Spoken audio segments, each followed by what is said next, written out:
От дългото гледане през прозореца на сутерена, очите му се насълзяват. Вижда само крака, а мечтата му е да види поне едно човешко лице.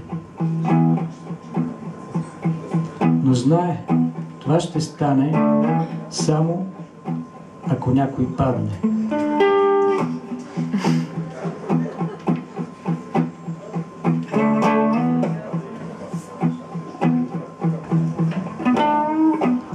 Когато говори за секс, се разхубавява. Очите й стават дълбоки, като неразкрити престъпления. Ногтите й се удължават. Косата избухва с блясък на новородена галактика. Червилото се разискря. Столът, на който седи, се повдига с няколко сантиметра. Думите падат красиво и оставят влажни следи.